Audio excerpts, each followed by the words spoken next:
श्री सूर्याय नमः। प्रिय श्रोताओं, आप सबका फिर से स्वागत है हमारे चैनल में। आज रविवार है और रविवार का दिन सूर्यदेव को समर्पित माना गया है। ज्योतिष शास्त्र के अनुसार सूर्यदेव को 9 ग्रहों में राजा माना गया है। कहते हैं कि सूर्यदेव की साधना आराधना करने से कुंडली के सभी दोष दूर हो जाते हैं। कुंडली में अगर सूर्य मजबूत अवस्था में हो तो समाज में व्यक्ति को खूब यश मान सम्मान मिलता है, सुख समृद्धि की वृद्धि होती है और निरोगी काया भी प्राप्त होती है। इसीलिए सूर्य देव की पूजा के साथ साथ रविवार के दिन इस कथा को सभी को जरूर सुनना चाहिए। प्राचीन कथा के अनुसार एक बार एक नगर में एक वृद्धा रहा करती थी। वह रविवार को नियम से घर आंगन को गोबर से लीप कर फिर भोजन तैयार करती और फिर सूर्य देव को भोग लगाने के बाद ही खुद भोजन किया करती थी। ऐसा व्रत करने से उनका घर धन धान्य से भरा रहता था। हरि की कृपा से घर में किसी प्रकार का कोई भी दुख नहीं होता था। घर में सब कुछ आनंद मंगल था। इसी तरह कुछ दिन बीत जाने पर वह पड़ोसन जिसकी गाय का गोबर वह वृद्धा लाया करती थी, वह विचार करने लगी कि यह बूढ़ी माई हमेशा मेरी गाय का गोबर ले जाती है। यह सोचकर एक दिन उसने अपनी गाय को घर के अंदर बांध लिया और फिर तो वह हर दिन ही अपनी गाय को घर के भीतर बांधना शुरू करने लगी। इधर गोबर ना मिलने पर बूढ़ी माई रविवार के दिन अपने घर को लीप नहीं पाई। इसलिए ना उन्होंने भोजन बनाया और ना ही भगवान को भोग लगाया और ना ही खुद भोजन किया। इस तरह उन्होंने निराहार व्रत किया। सुबह से शाम हो गई, शाम से रात हो गई और वह बूढ़ी माई भूखी ही सो गई।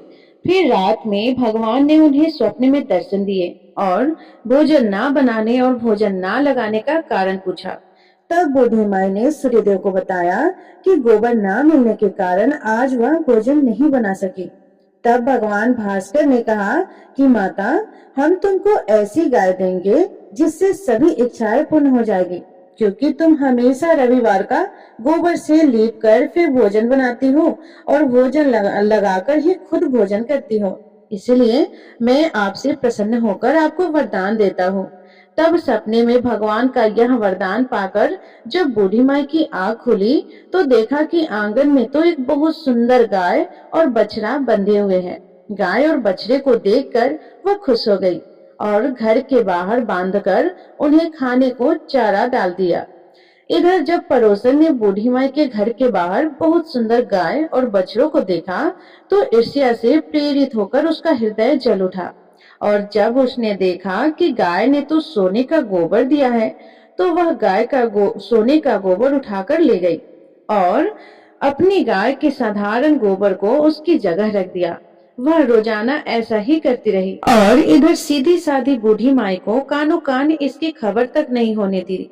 एक दिन सर्वव्यापी ईश्वर ने सोचा कि चालाक पड़ोसन की वजह से वृद्धा ठगी जा रही है। तब एक शाम उन्होंने अपनी माया से बड़े जोर से आंधी ला दी। आंधी के डर से वृद्धा ने अपनी गाय को घर के भीतर बांध दिया। जब गाय ने गोबर दिया तो वह हैरान रह गई। फिर तो वह रोजाना अपनी गाय को घर के भीतर ही बांधने लगी। उधर पड़ोसन ने देखा कि गौ घर के अंदर बांधने लगी है और वह सोने का गोबर उठाने में कामयाब नहीं हो पा रही है, तो कुछ उपाय ना देखकर एक दिन पड़ोसन ने राजा के महल में जाकर सारी बात बता दी। पड़ोसन ने राजा से कहा, महाराज, मेरे पड़ोस में एक वृद्धा के पास ऐसी गाय है जो आप जैसे राजाओं के ही योग्य है और वह गाय रोजाना सोने का गोबर देती है। आप सोने से प्रजा का पालन कीजिए। वृद्धा भला उस सोने का क्या करेगी? राजा ने यह बात सुनी तो सुनकर अपने दूतों को वृद्धा के घर जाकर गाय लाने की आज्ञा दी। वृद्धा सुबह सुबह ईश्वर को भोग लगाकर भोजन ग्रहण करने ही जा रही थी, तभी राजा के सेवक गाय खोलकर ले गए। यह देखकर वो बहुत रोई चिल्लाई, लेकिन कर्मचारियों ने एक ना सुनी। उस दिन फिर वृद्धा गाय के वियोग में भोजन न कर पाई और रात भर रो रो कर भगवान से गाय को पुनः पाने की प्रार्थना करती रही। वहीं दूसरी ओर राजा गाय को देखकर बहुत प्रसन्न हुआ और सुबह जैसे ही वह उठा तो सारा महल गोबर से भरा दिखाई दिया। राजा यह देखकर घबरा गया। भगवान ने रात में राजा को स्वप्न में कहा, हे राजा, गाय वृद्धा को लौटा देने में ही तुम्हारी भलाई है। रविवार के व्रत से प्रसन्न होकर मैंने उस वृद्धा को यह गाय दी थी। सुबह होते ही राजा ने वृद्धा को बुलाकर बहुत सारा धन देकर सम्मान सहित गाय और बछड़ा को उसे वापस कर दिया। इसके साथ ही पड़ोसन को बुलाकर उचित दंड भी दिया।